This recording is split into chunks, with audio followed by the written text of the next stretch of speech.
le Voyager envoie des données alarmantes vers la Terre. Voyager 1, le vaisseau spatial le plus éloigné de la NASA, continue de voyager à travers des régions inexplorées du cosmos, près de 50 ans après son lancement. Les scientifiques sont déconcertés par les données troublantes que cette célèbre sonde spatiale envoie vers la Terre en raison de ce qui semble être un dysfonctionnement. Les scientifiques ont été intéressés à en apprendre davantage sur les royaumes au-delà du Big Bang, et c'est ce qui a inspiré le lancement de Voyager 1 et Voyager 2, ainsi que d'autres missions spatiales. En fait, Voyager 2 a été le premier vaisseau spatial à être lancé depuis le Kennedy Space Center de la NASA le 21 août 1977. Voyager 1 a été lancé 2 semaines plus tard, le 5 septembre de la même année. Cependant, comment ont-ils échangé leur position s'ils sont jumeaux? Le poids des deux sondes est de 720 kg, à peu près équivalent à celui d'une petite voiture. Toutes deux ont été lancées pendant une fenêtre d'alignement unique des planètes extérieures qui provoque un effet de fronde pour lancer le vaisseau spatial d'une planète à l'autre. Cependant, ils ont dû se déplacer à des vitesses différentes et sur des trajectoires différentes, et le 15 décembre 1977, Voyager 1 a réussi à dépasser son jumeau identique. Depuis lors, il a été notre principale source d'information pour en apprendre davantage sur divers faits et énigmes liés à l'espace. Le premier vaisseau spatial à le faire a été celui-ci, lorsqu'il a entamé sa mission d'imagerie de Jupiter en 1978. Il se trouvait à environ 265 millions de kilomètres de notre planète et nous a envoyé de nombreuses photographies. Voyager 1 a accompli une remarquable tâche de 100 heures à partir de janvier 1979, au cours de laquelle il a capturé 3750 images de la rotation de Jupiter pour produire un film en accéléré montrant 10 rotations de la planète. Il a survolé le système des lunes joviennes en février 1979, et un mois plus tard, il a découvert le petit anneau entourant Jupiter.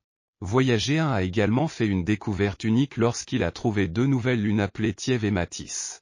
Des manœuvres correctives ont été effectuées pour s'assurer que le vaisseau spatial était prêt pour son survol de Saturne et pour éviter une éventuelle collision avec Titan, l'une des lunes de Saturne.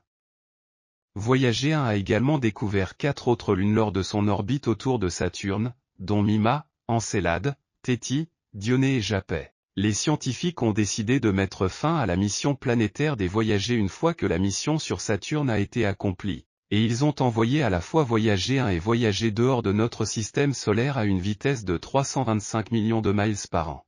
En janvier 1990, la nouvelle mission, officiellement appelée Mission interstellaire de Voyager, a commencé.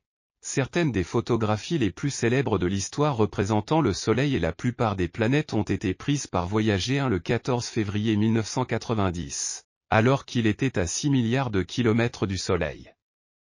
Ces photos sont connues sous le nom de famille du système solaire. Un total de 60 images ont été prises avec Voyager 1, portant le nombre total de photos prises par le vaisseau spatial à 670. Bien que Mercure et Mars ne soient pas visibles sur les photos pour diverses raisons.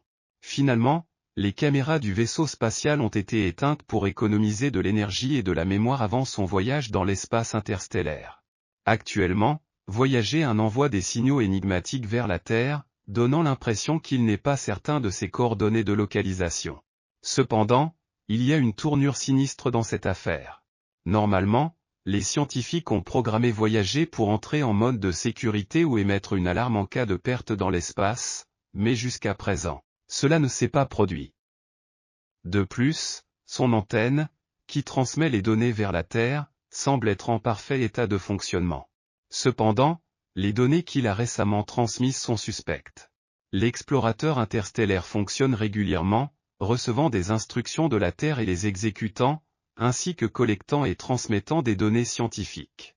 Cependant, les données du système d'articulation et de contrôle des sondes ne reflètent pas précisément ce qui se passe à l'intérieur. Qu'est-il exactement en train de se passer à bord alors? Chaque vaisseau spatial se dirigeant vers l'espace interstellaire, y compris Voyager 1 et 2, est équipé d'un disque spécial plaqué d'or d'un diamètre de 12 pouces contenant des messages audio et vidéo en cas de découverte du vaisseau par une espèce extraterrestre.